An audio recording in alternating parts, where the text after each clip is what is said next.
So welcome to all in GTC nursing classes. This is Divyanshi. आप मेरे साथ पढ़ रहे हैं child health nursing part 1 BSc nursing 5th semester का ये आपका सब्जेक्ट है। चैप्टर 4 हम कवर कर रहे थे।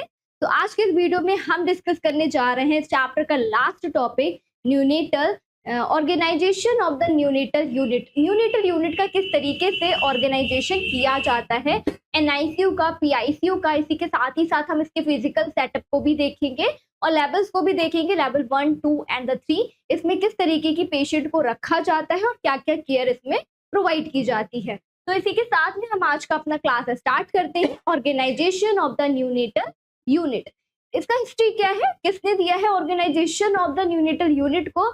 तो हिस्ट्री इन द 1950 में ये दिया था anaesthesiologist Peter suffer along with the, किसके साथ इन्होंने दिया है, नैन्सी कैरोलाइन के साथ में। क्या दिया है इन्होंने, organisation of the neonatal unit को इन्होंने डिस्क्राइब करा है, जिसके पूरे सेटअप के बारे में इन्होंने एक्सप्लेन किया था। Establish the concept of the advance life support. ऐसे पेशेंट, ऐसे पीडियाट्रिक पेशेंट जो लो बर्थ वेट के साथ में है या फिर प्री मैच्योर प्रीटर्म बेबी हैं, उनको केयर प्रोवाइड करने के लिए इन्होंने organisation of the neonatal unit का सेटअप किया है।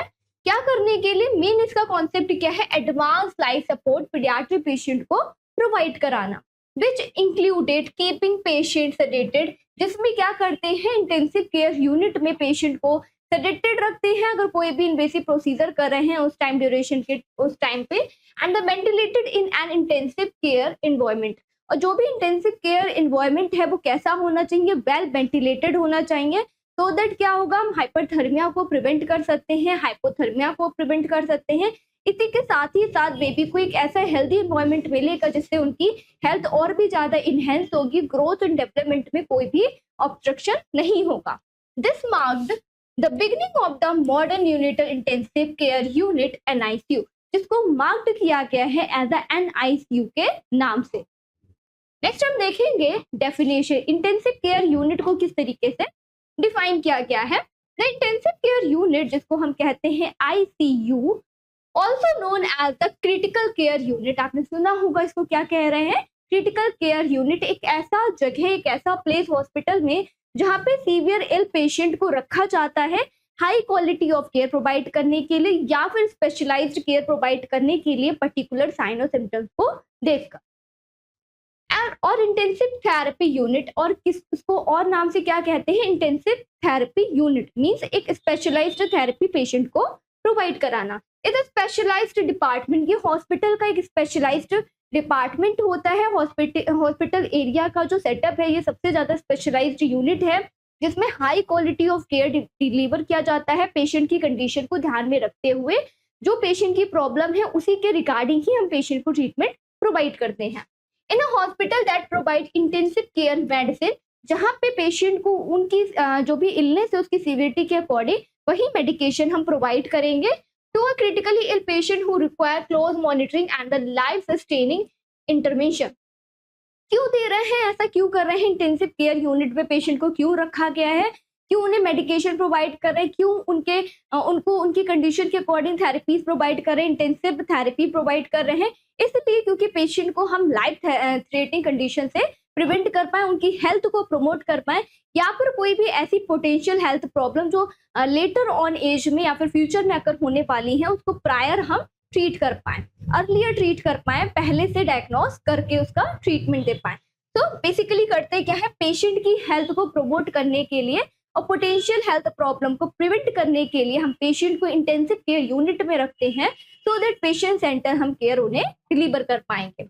अभी इसमें टाइप भी होते हैं आईसीयू में, आईसीयू वेरियस टाइप के होते हैं हॉस्पिटल सेटिंग में। अगर आप मल्टी स्पेशलिस्ट हॉस्पिटल में जाएंगे तब आपको वहां पे जनरल आईसीयू भी देखने को मिलेगा। जनरल आईसीयू में क्या होता है, वाइडली रेंज ऑफ जो पेशेंट होते हैं, मल्टीपल ऑर्गन जिनके अफेक्टेड हैं या फिर सीवियरली इल पेशेंट हैं, उनको जनरल आईसीयू में हम रखते हैं।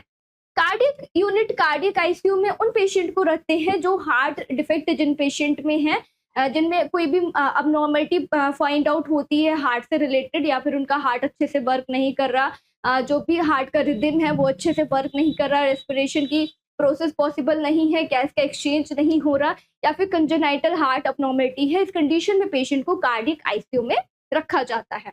न्यूनेटल आईसीयू ऐसे पेशेंट जिनका एज कितना है 0 टू 2 मंथ के अंदर में पेशेंट आते हैं, उनको एनआईसीयू में रखते हैं। पीडियाट्रिक आईसीयू पीडियाट्रिक पेशेंट उन पेशेंट्स के लिए होता है जिनका एज 3 मंथ से लेकर 5 ईयर ऑफ द एज तक होता है। उन पेशेंट को हम पीडियाट्रिक यूनिट में या फिर पीडियाट्रिक आईसीयू में रखते हैं। Surgical ICU after the surgery, अगर पेशेंट को कोई भी इंटेंसिव केयर की नीड है तो उस टाइम ड्यूरेशन पे पेशेंट को सर्जिकल आईसीयू में रखा जाता है। जो भी उनकी सर्जरी से रिगार्डिंग पोस्ट ऑपरेटिव जो केयर है वो प्रोवाइड करने के लिए उनको सर्जिकल आईसीयू में रखते हैं।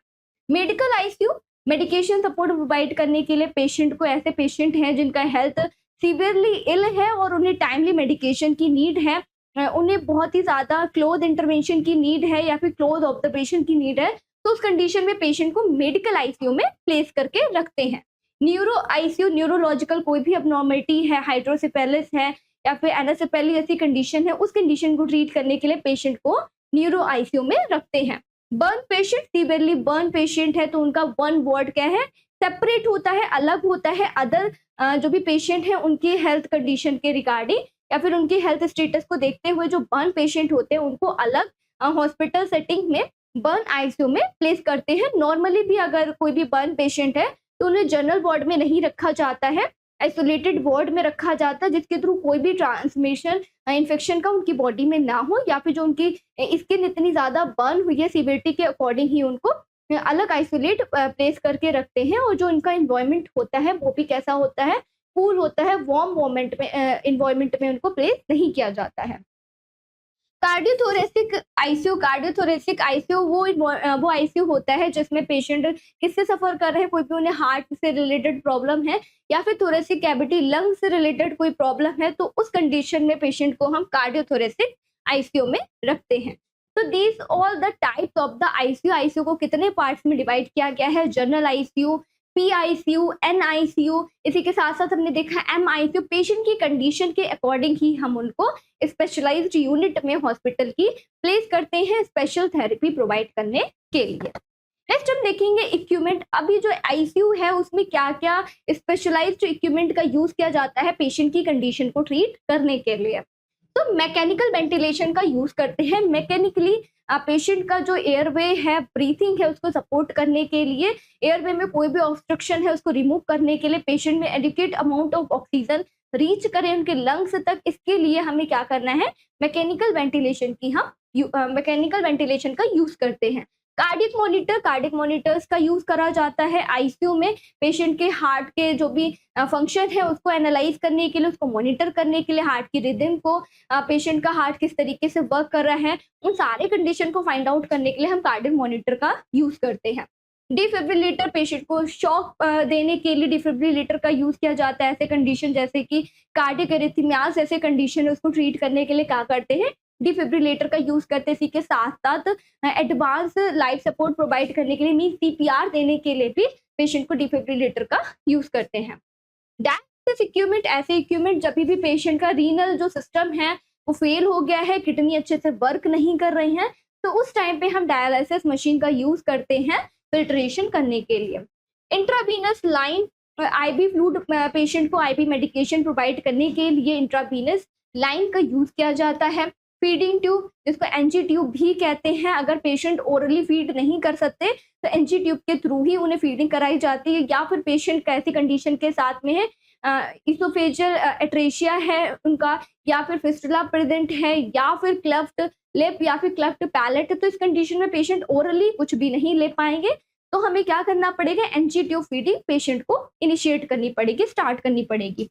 ड्रेन करने के लिए, ड्रेनेज सिस्टम के लिए वेस्ट जो प्रोडक्ट है बॉडी का उसको एक्सक्रीट आउट करने के लिए कैथेटर्स का यूज करते हैं, जिसके थ्रू जो भी वेस्ट है उसको ड्रेन आउट करके हम बाहर निकाल पाए। इन्फ्यूजन पंप का यूज किया जाता है। जो भी मेडिकेशन पेशेंट को प्रोवाइड करनी है उनके वेट के अकॉर्डिंग कैलकुलेटेड फॉर्म में एक डिवाइस होता है, मेडिकल डिवाइस होता है जो आईसीयू यूनिट में यूज किया जाता है पेशेंट को कैलकुलेटेड अमाउंट में मेडिकेशन एडमिनिस्टर करने के लिए।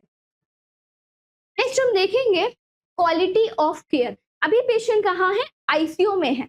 तो आईसीयू में कैसे पेशेंट होते हैं, सीवियरली इल पेशेंट होते हैं, उनकी कंडीशन बहुत ही ज्यादा क्रिटिकल होती है।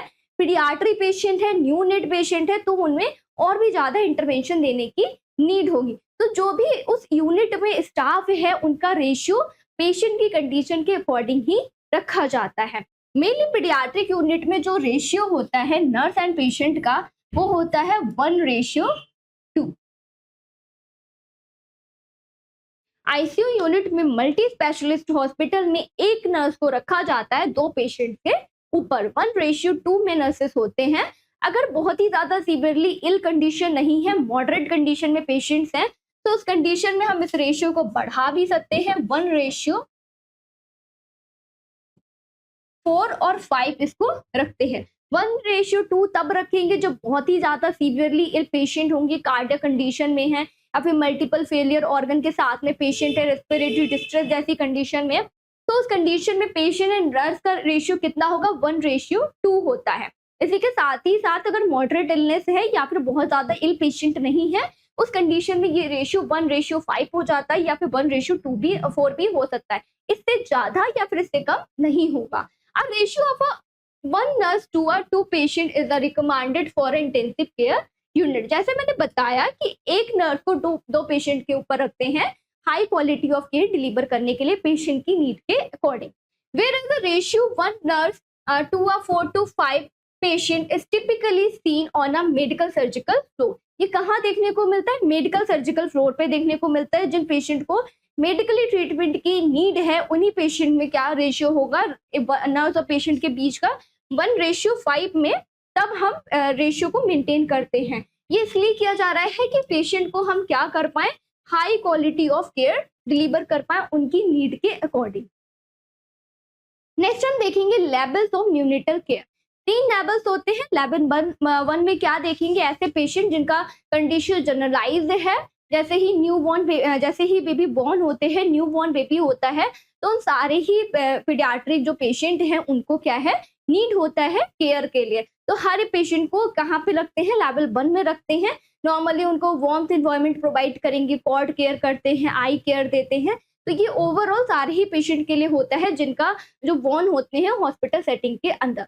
लेवल 2 में उन पेशेंट को रखते हैं जिनकी कंडीशन कैसी है? बहुत ही ज्यादा क्रिटिकली इल है और उन्हें इमीडिएट इंटरवेंशन की नीड है। और लेवल 3 में उन पेशेंट को रखा जाता है। लेवल 3 तब कंसीडर किया जाता है जब पेशेंट की कंडीशन बहुत ही ज्यादा लाइफ थ्रेटनिंग कंडीशन पे पेशेंट की कंडीशन रीच हो चुकी है और उन्हें रेफरल सर्विसेज की नीड है। तो उस कंडीशन में उन पेशेंट को लेवल 3 में रखा जाता है। तो देख लेते हैं क्या है levels of the neonatal care. Level 1 में क्या है? इसको प्राइमरी केयर के नाम से भी जानते हैं। 80 to 85% मैंने बताया ओवरऑल जितने भी पेशेंट बॉर्न होते हैं हॉस्पिटल सेटिंग में उन सभी पेशेंट को लेवल 1 ट्रीटमेंट दिया जाता है, लेवल 1 में रखा जाता है। क्या करते हैं? 80 to 85% of the new born को लेवल 1 ट्रीटमेंट की नीड होती है, प्राइमरी केयर की नीड होती है। New born requires this level of care. जो भी न्यू बॉर्न बेबी है उनको इस लेवल की केयर की नीड होती है। Can be provided at the maternity home, primary health centre और थ्रू होम केयर। ये कैसे प्रोवाइड कर सकते हैं? पेशेंट को जो प्राइमरी केयर डिलीवर करते हैं मैटरनिटी होम पे डिलीवर कर सकते हैं, प्राइमरी हेल्थ सेंटर के थ्रू भी, पीएचसी के थ्रू भी हम इसको प्रोवाइड करवा सकते हैं। आंगनबाड़ी वर्कर्स, आशा वर्कर्स होते हैं वो हेल्प करते हैं उसमें। थ्रू होम केयर और होम केयर के थ्रू, होम विजिट के भी थ्रू हम प्राइमरी केयर पेशेंट को प्रोवाइड कर सकते हैं rather than the hospital setting के अलावा भी। Services included. अभी प्राइमरी केयर में क्या क्या सर्विसेज इंक्लूड होती हैं? जैसे मैंने बोला बेबी को कैसा रखेंगे कि बेबी कैसे होंगे? वार्म रखेंगे। Establishing and maintaining exclusive breast feeding. जितने भी न्यूबॉर्न बेबी हैं उन्हें ब्रेस्ट फीडिंग के लिए मदर को प्रमोट करना है कि बेबी को क्या कराना है, उन्हें ब्रेस्ट फीडिंग पे रखना है। नहीं तो इम्यूनिटी उनकी बहुत ही वीक होगी और उनका ग्रोथ एंड डेवलपमेंट भी डिले हो सकता है। बेबी अच्छे से वेट नहीं गेन करेंगे। जो होलसम फूड होता है, न्यूट्रिशन होता है बेबी के लिए, इस एज पे वो मिल्क ही होता है। प्रिवेंशन ऑफ द इन्फेक्शन को प्रिवेंट कराने के लिए प्रमोट करते हैं एंड द इम्यूनाइजेशन सर्विसेज भी प्रोवाइड की जाती हैं। नेक्स्ट हम देखेंगे secondary level of care. Secondary level में क्या क्या केयर हम पेशेंट को प्रोवाइड करते हैं? 10 to 20% ऑफ इन्फेंट, मतलब 10 to 20% ऑफ इन्फेंट जो किसी भी लो बर्थ वेट के साथ में बॉर्न हुए हैं या फिर उनका प्री टर्म बर्थ हुआ है, तो उस कंडीशन पे उन पेशेंट को सेकेंडरी लेवल ऑफ केयर की नीड होती है। of infant require this level of care typically provided at the first referral unit. ये किस में कंसीडर किया जाता है? फर्स्ट रेफरल यूनिट में कंसीडर किया जाता है जैसे ही बेबी बॉर्न होते हैं उसके बाद में। डिस्ट्रिक्ट हॉस्पिटल में या फिर प्राइवेट नर्सिंग होम में इंडिकेशन क्या है इसमें इंक्लूड करते हैं, उन पेशेंट को दिया जाता है सेकेंडरी लेवल ऑफ केयर जो प्री टर्म बेबी है जिनका बर्थ 33 से 36 वीक से पहले हो गया है या फिर इसके बीच में हुआ है। लो बर्थ वेट, जिन बेबी का वेट कितना है 1.5 kg से 2.5 kg से कम है, उन पेशेंट को सेकेंडरी केयर में रखते हैं। बर्थ एस्पाइक्सिया, ऐसे पेशेंट जो ब्रेथ नहीं कर पा रहे हैं, ब्रीथिंग इन और आउट की प्रोसेस नहीं हो रही है, रिस्पिरेटरी डिस्ट्रेस जैसी कॉम्प्लिकेशन प्रेजेंट है बॉडी के अंदर। इसी के साथ साथ मेटाबॉलिक एबनॉर्मलिटी है, पेशेंट को डायबिटिक कोई भी डिसऑर्डर है, जुवेनाइल डायबिटीज डिसऑर्डर है। इसी के साथ साथ हाइपोथर्मिया जैसे कंडीशन है तो उसको मेंटेन करने के लिए, हाइपोथायराइडिज्म जैसी कंडीशन है तो उसको मेंटेन करने के लिए हम पेशेंट को सेकेंडरी लेवल ऑफ केयर में रखते हैं। अर्ली सेप्सिस लेवल, अगर सेप्सिस से ब्लड स्ट्रीम में इन्फेक्शन प्रेजेंट है तो भी पेशेंट को क्या काहे की नीड है? सेकेंडरी लेवल ऑफ केयर की नीड है, क्योंकि उनकी हेल्थ कैसी है, बहुत ही सेंसिटिव इस एज में बेबी होते हैं। इन्फेक्शन की जो भी सिवियरिटी होती है वो बहुत ही ज़्यादा होती है, हाई होती है, और पेशेंट की बॉडी की, जो पेशेंट है पीडियाट्रिक पेशेंट है, उनका इम्यूनिटी इतना ज़्यादा स्ट्रॉन्ग नहीं होता कि वो इन्फेक्शन से फाइट कर पाए। तो दैट क्या है, उन्हें क्लोजर इंटरवेंशन की नीड है, क्लोजर ऑब्जर्वेशन की नीड होती है और इमीडिएट ट्रीटमेंट पेशेंट को हमें प्रोवाइड करना होता है। नेक्स्ट क्या है? टर्शरी लेवल ऑफ केयर, जो थर्ड लेवल में कंसीडर करते हैं tertiary level of care. Only 5% of new born require this level of care. Only 5% of babies ऐसे होते हैं जिनको tertiary level of care provide की जाती है। बहुत ही रेयर है ऐसे पेशेंट जो कंजेनाइटल अबनॉर्मलिटी के साथ में बॉर्न हुए हैं, जिनका कंडीशन बहुत ही लाइफ थ्रेटनिंग है, तो उस कंडीशन में पेशेंट को टर्शरी लेवल ऑफ केयर में रखते हैं। इसमें क्या इन्वॉल्व होता है? Typically provided at the medical college hospital. कहाँ प्रोवाइड किया जाता है? रेफरल यूनिट्स में प्रोवाइड किया जाता है। ऐसे कॉलेजेस कौन से? मेडिकल कॉलेजेस में। सर्विसेज इंक्लूड, ऐसी क्या क्या सर्विसेज प्रोवाइड करते हैं? प्री टर्म बर्थ होता है जिनका वेट कितना है 32 वीक से कम है। वेरी लो बर्थ वेट, जिनका वेट 1.5 kg से भी कम है। बेबीज रिक्वायरिंग वेंटिलेटर सपोर्ट, ऐसे बेबी जिनको वेंटिलेटर की सपोर्ट की नीड है, सीपीआर की जरूरत है। मल्टीपल ऑर्गन फेलियर, ऐसे पेशेंट जिनके बहुत ही ज्यादा organ, multiple of organ involve हैं। And the critical congenital anomalies के साथ में जो पेशेंट हैं, तो उन पेशेंट को टर्शरी लेवल ऑफ केयर में रखते हैं। नेक्स्ट देखेंगे फिजिकल फैसिलिटीज। क्या क्या न्यूनेटल यूनिट में फिजिकल जो फैसिलिटीज हैं उसको कैसी होती है, फ्लोर एरिया कैसा होता है, लाइटिंग कैसी होती है, वेंटिलेशन किस तरीके का देना चाहिए, बेबी को एनवायरनमेंट कैसा देना चाहिए उनकी हेल्थ को प्रमोट करने के लिए और किसी भी इलनेस को उन्हें बचाने के लिए, उससे प्रिवेंट करने के लिए। तो each neonatal unit should have the minimum area 100 square feet. कितना एरिया होना चाहिए? हर एक इंटेंसिव केयर यूनिट का 100 स्क्वायर फीट में वो एरिया होना चाहिए। और the 10 square meter per bed, जो बेड का एरिया है वो 10 स्क्वायर फीट में होना चाहिए। Additional space is required for the special facilities. Additional space भी जरूरत होता है बेड एरिया के अलावा। A designated area for the nurses to promote the breast feeding, express breast milk and the store it safely. Other area इसलिए required होता है जिसके थ्रू पेशेंट के पास में नर्स जाएं, उनको केयर प्रोवाइड करने के लिए, ब्रेस्ट फीडिंग के लिए, मदर को प्रमोट करने के लिए, या फिर जो भी एक्सप्रेस ब्रेस्ट मिल्क है उसको सेफली स्टोर रखने के लिए। Restricted access of the for the visitor to this area to maintain a clean and the safe environment. जो एक्सेस है उस एरिया में विजिटर्स का, उसको प्रिवेंट करने के लिए कि ज़्यादा विजिटर पेशेंट से मीट करने के लिए नहीं आए, क्योंकि उनका जो पीडियाट्रिक पेशेंट है, न्यूनेट पेशेंट है, वो बहुत ही ज़्यादा सेंसिटिव होते हैं। अगर विजिटर किसी भी कैरियर के साथ में आ रहा है, किसी भी इन्फेक्शन को लेकर आ रहा है, तो बहुत ज़्यादा चांसेस है क्रॉस इन्फेक्शन होने के न्यूनेट बेबी को। और उनका जो कंडीशन है वो ऑलरेडी आईसीयू यूनिट में एडमिटेड है, तो उनका कंडीशन वैसे भी खराब है। और जैसे ही कोई ऐसा विजिटर आएगा जो कैरियर होगा किसी भी इन्फेक्शन, बैक्टीरिया या फिर वायरल का, तो वो क्या है, बहुत ही ज़्यादा चांसेस है कि बेबी के अंदर भी वो ट्रांसमिशन हो जाए, इन्फेक्शन का ट्रांसमिशन हो जाए। तो दैट क्या करना है, रिस्ट्रिक्ट करना है, मेंटेन करना है कि ज़्यादा विजिटर बेबी से मीट करने के लिए नहीं आए। अगर आ रहे हैं तो प्रॉपर हाइजीन का यूज़ करना है, हैंड वॉशिंग का यूज़ करना है पेशेंट बेबी को हैंडल करने से पहले। Location of the neonatal unit, ये बहुत ही इंपॉर्टेंट है कि न्यूनेटल यूनिट हॉस्पिटल में कहाँ होनी चाहिए, हॉस्पिटल सेटिंग में इसको कहाँ पे रखना चाहिए। The neonatal unit should be located close to the labour room at the operating theatre. ये कहाँ पे होनी चाहिए, लेबर रूम के पास में होनी चाहिए, ऑपरेटिंग थिएटर के पास में, या फिर नर्सरी एरिया के पास में ही होना चाहिए, जिसके थ्रू जो इजी एक्सेस है ट्रांसपोर्टेशन का वो पॉसिबल वे में हो जाए विदाउट एनी डिले।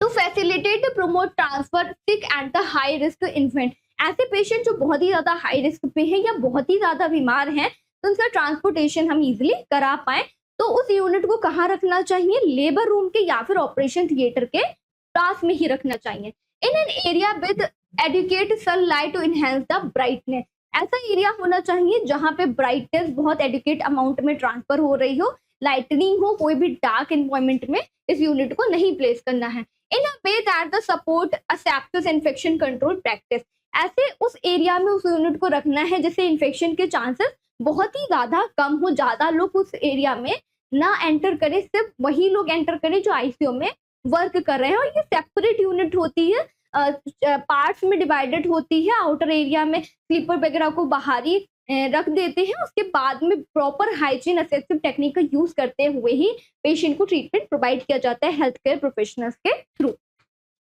नेक्स्ट हम देखेंगे floor plan for the unit. अभी फ्लोर एरिया कैसा होना चाहिए न्यूनेटल यूनिट का।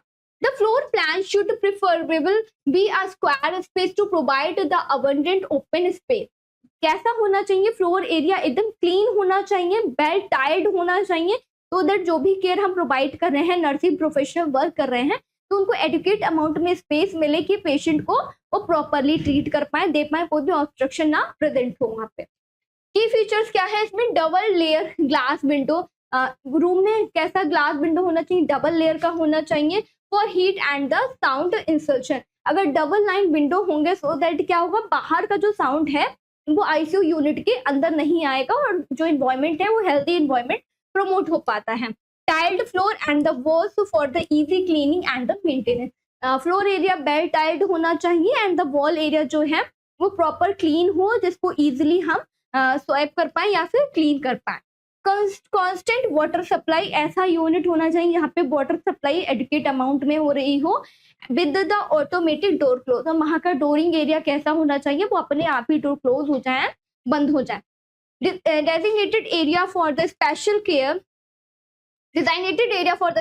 care, minimal care and the isolation room, x-ray room, laboratory procedure and the cleaning area, septic, nursery।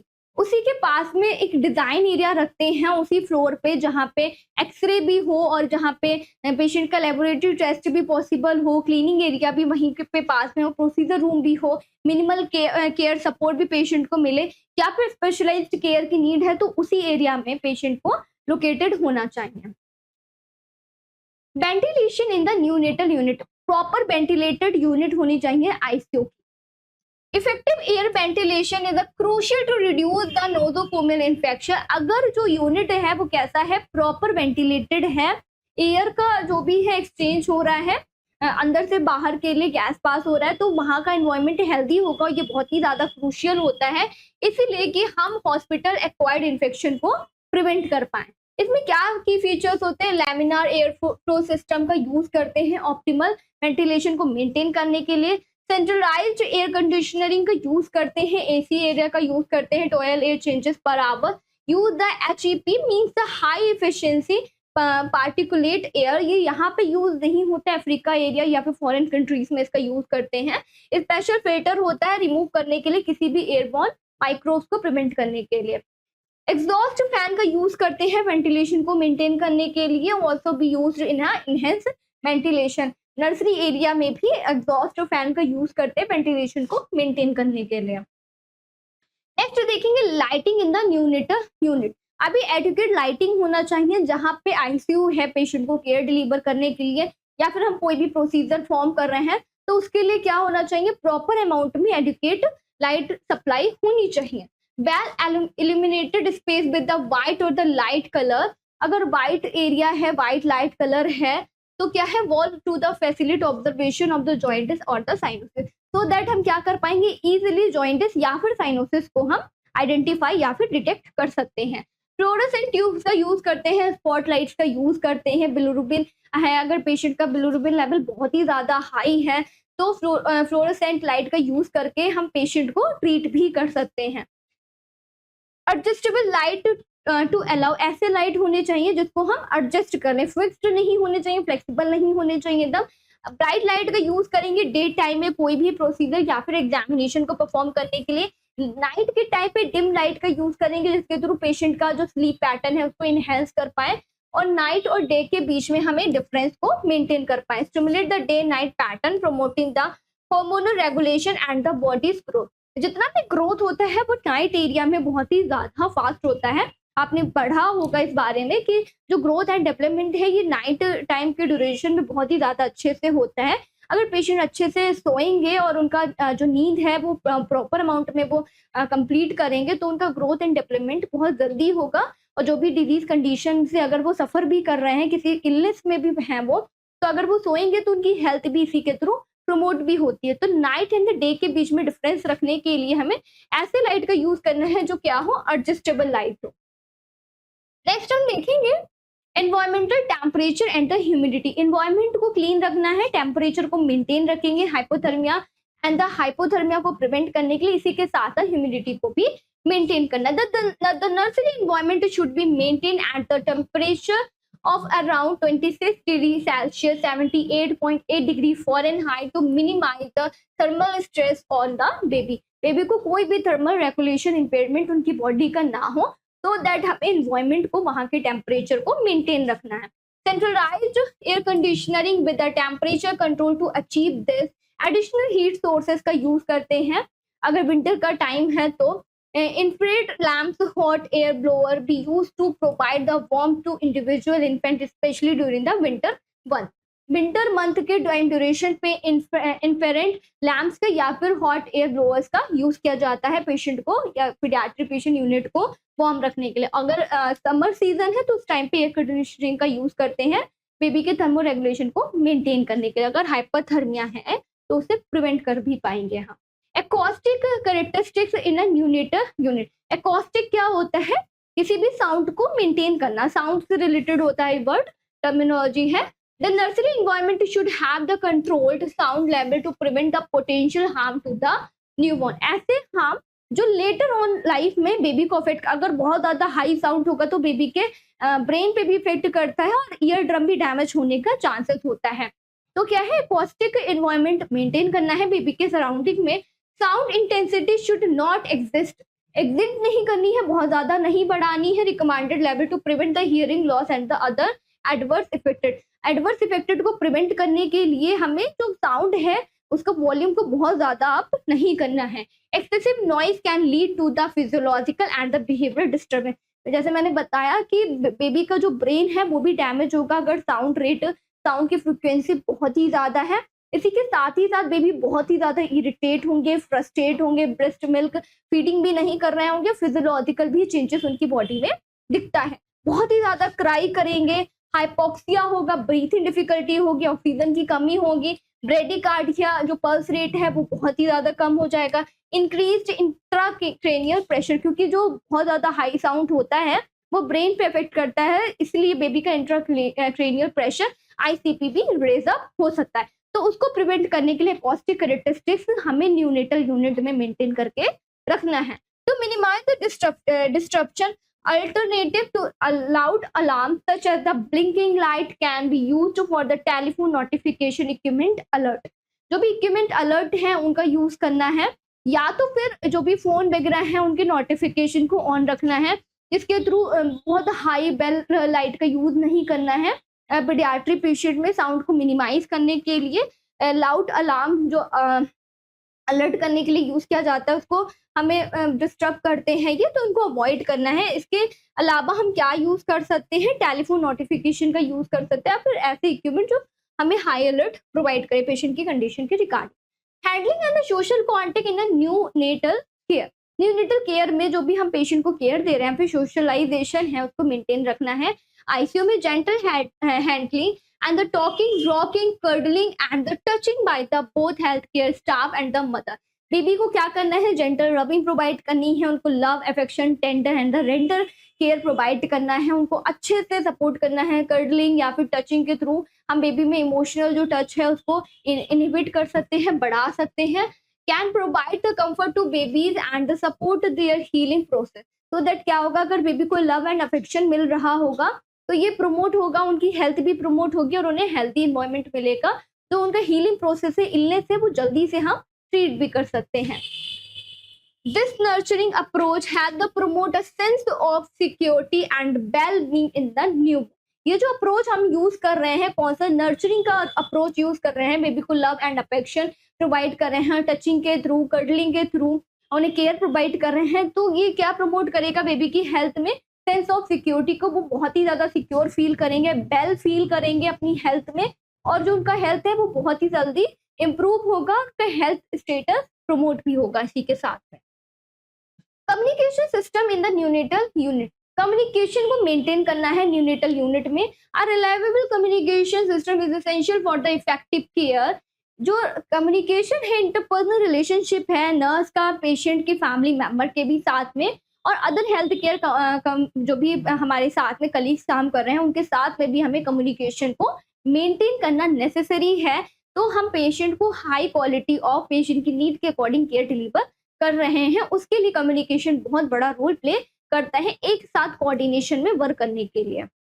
Inter communication system to call for the assistant in emergency situation. अगर कोई भी emergency situation है, मैंने ratio बताया था ना ICU में 1:2, अगर एक नर्स 2 पेशेंट के ऊपर है और कोई भी इमरजेंसी की कंडीशन राइज होती है, उस टाइम पे इंटर कम्युनिकेशन सेफ्टी होना चाहिए आईसीयू के अंदर, तो हम क्या कर पाएंगे, कॉल कर पाएंगे असिस्टेंस को हेल्प के लिए इमरजेंसी सिचुएशन में, without leaving the infant side, बिना पेशेंट को छोड़े। अगर कोई भी इमरजेंसी की कंडीशन है तो ये हमेशा याद रखिएगा, पेशेंट को कभी भी अकेला छोड़कर नहीं जाते, पेशेंट के पास में कोई ना कोई हेल्थ केयर वर्कर उनके बेड साइड एरिया पे होना जरूरी है। अगर एक ही नर्स केयर प्रोवाइड कर रहे हैं तो किसी और को वो हेल्प के लिए बुला सकते हैं, बट पेशेंट को वहां पे अकेले छोड़कर नहीं जाना है। Direct external telephone line for the parents to easily inquire about their infant health can be readily contactable। जो पेशेंट का हेल्थ है आईसीयू में हम किसी को अलाउ नहीं करते पेशेंट के सामने रुकने के लिए, सिर्फ स्टाफ ही होता है उस एरिया में। तो पेशेंट को जो भी बेबी है उनकी हेल्थ में प्रोग्नोसिस लेवल को क्या क्या चेंजेस हो रहे हैं, ट्रीटमेंट के रिगार्डिंग वो कितना ज़्यादा उनकी बॉडी रिस्पॉन्स कर रही, उस सारी बातों को बताने के लिए हमें टेलीफोन का यूज़ करना है, डायरेक्ट एक्सटर्नल जो भी कम्युनिकेशन है उसको मेंटेन करने के लिए, कि उनका जो एंजाइटी लेवल है पेशेंट का हम उसे मिनिमाइज कर पाए, पेशेंट का जो भी हेल्थ स्टेटस है उसके बारे में उनके पेरेंट्स को टाइमली इन्फॉर्म भी कर पाए। Restriction on the mobile phone use near the electronic equipment to prevent the interference. जो भी इलेक्ट्रॉनिक डिवाइस है, कार्डियक मॉनिटर है, डिफिब्रिलेटर है, उस टाइम पे हमें रिस्ट्रिक्ट करना है मोबाइल फोन को, मोबाइल फोन का यूज नहीं करना है आईसीयू यूनिट में। Electrical outlet in the neonatal unit, electrical outlet जो न्यूनेटल यूनिट में होने चाहिए वो बेड एरिया के साइड में ही होने चाहिए, जिसके थ्रू अगर कोई भी हम प्रोसीजर परफॉर्म कर रहे हैं, इलेक्ट्रिकल इक्विपमेंट का यूज कर रहे हैं तो इजीली एक्सेसिबल हो। To ensure the safe and the reliable power supply, educate number of the electrical socket, educate numbers of the electrical socket हो available हो unit में, should be installed at a higher 4 to 5 feet connected to a common ground। उनका level कितना होना चाहिए, high होना चाहिए 4 to 5 feet में। Each bed should have the at least 8 electrical outlet, एक बेड के पास में एटलीस्ट 8 इलेक्ट्रिकल आउटलेट हो, सो दैट जो भी हम प्रोसीजर परफॉर्म कर रहे हैं, इलेक्ट्रिकल इक्विपमेंट का यूज कर रहे हैं तो इजीली हम कर पाए। Use of the adapter and the extension board should be minimised, किसी भी एडॉप्टर का या फिर एक्सटेंशन का यूज नहीं करना है आईसीयू यूनिट के अंदर, क्योंकि ये फॉलिंग के चांसेस को भी बढ़ा देता है और वहां पे इलेक्ट्रिकल शॉक होने का भी बहुत ज्यादा चांसेस होता है, तो एडॉप्टर या फिर किसी भी एक्सटेंशन को आईसीयू यूनिट में प्लेस नहीं करना है। Electrical equipment should be checked monthly for the leakage of the current, proper grounding या फिर power back system including the UPS power supply should be provided for the sensitive equipment. ऐसे equipment जो sensitive हैं तो power back supply उन्हें provide करना है, इसी के साथ ही साथ लीकेज वगैरह को या फिर प्रॉपर ग्राउंडिंग का यूज करना है, जिसके थ्रू वहां पे कोई भी करंट या फिर सॉकेट फेलियर ना हो। तो that's all about the organisation of the neonatal unit. Neonatal unit को किस तरीके से ऑर्गेनाइज किया गया है, क्या हाई क्वालिटी ऑफ केयर हम पेशेंट को डिलीवर करते हैं, तीनों लेवल के बारे में मैंने आपको बताया। लेवल 1 में उन पेशेंट को रखते हैं जो नॉर्मली 80 to 85% ऑफ जो न्यूनेट बेबी होते हैं उन सभी को प्राइमरी केयर की नीड होती है। लेवल 2 में सेकेंडरी केयर के लिए रखते हैं उन बेबीज को जिनका वेट बहुत ही ज्यादा कम होता है, 1.5 kg से बिलो होता है, या फिर वो पेशेंट जो प्री टर्म बॉर्न हुए हैं उनको हम कहाँ रखते हैं, सेकेंडरी केयर उन्हें प्रोवाइड करते हैं, लेवल 2 में प्लेस किया जाता है। लेवल 3 यानी कि टर्शरी केयर, ऐसे पेशेंट जो लाइफ थ्रेटनिंग कंडीशन में है उनकी कंडीशन को ट्रीट करने के लिए रेफरल यूनिट यानी कि टर्शरी केयर का यूज किया जाता है। इसी के साथ ही साथ हमने फिजिकल यूनिट के सेटअप के बारे में देखा कि पीडियाट्रिक यूनिट एनआईसीयू का एनवायरनमेंट कैसा होना चाहिए, वहाँ पे लाइटनिंग कैसी होनी चाहिए, जो भी इलेक्ट्रिकल सॉकेट हैं वो कैसे होने चाहिए, प्रॉपर जो भी वाटर है उसका सप्लाई होना चाहिए, वहाँ पे नॉइस एरिया नहीं होना चाहिए, साउंड को हमें मिनिमाइज करना है। So that's all about the organisation of the neonatal unit. आपने इस टॉपिक के थ्रू, इस वीडियो के थ्रू कुछ भी लर्न करा है तो कमेंट करके जरूर बताइएगा। ज़्यादा से ज़्यादा वीडियो को अपने दोस्तों के साथ में शेयर करिए। अगर आपने हमारे चैनल को सब्सक्राइब नहीं किया so please subscribe our channel, like the video and press the bell icon. Thank you.